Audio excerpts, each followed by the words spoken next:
If you're an NRI working in Singapore, you're thinking whether you should send your money back to India to start a SIP because you're getting a lot of high returns in the equity market, or should you just leave your money in the bank because your currency is appreciating as Singapore dollars versus converting into India and investing. Today I'm going to show you how you can keep your Singapore dollars and invest in your Singapore dollars and get the returns in Singapore dollars. So SIP is systematic investment plan. That's what it's called in India.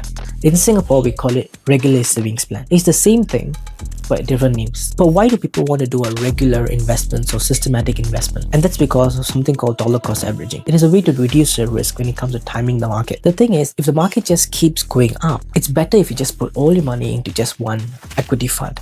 But it never happens like that, because if you look at this,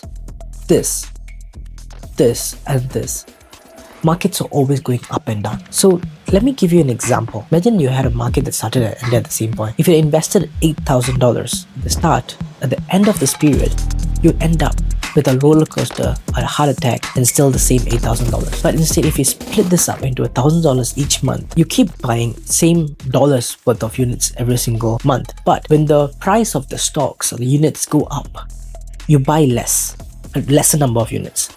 And when the price of the units go down, you buy more of those units. If you add up everything and then sell it all at the end of the term, you realize that, hey, on average, you've gotten to buy more when it's cheaper and less when it's expensive, and you made a profit of 4% even when the market didn't move. Now, this is why people do a regular savings plan, because you get to reduce your risk of timing the market. Now, I'm going to show you how do you even do this in Singapore. When you do SIP in India, it's usually through mutual funds. The thing is, in India, it's called mutual funds. And in Singapore, it's the same thing, but it's called unit trust. I'm going to walk you through the step-by-step on how do you find the mutual funds in Singapore and how do you study them. But a word of warning is that another form of regular savings plan you can implement is something called an ILP. There's benefits to that, but as an NRI, you don't want to get yourself locked up in any long-term plans. You don't want to be needing to commit yourself to paying 10 years when if you surrender it prematurely, you will lose a significant portion of your savings. Just focus on mutual funds and ETFs as much as possible. Now, this is FSM1,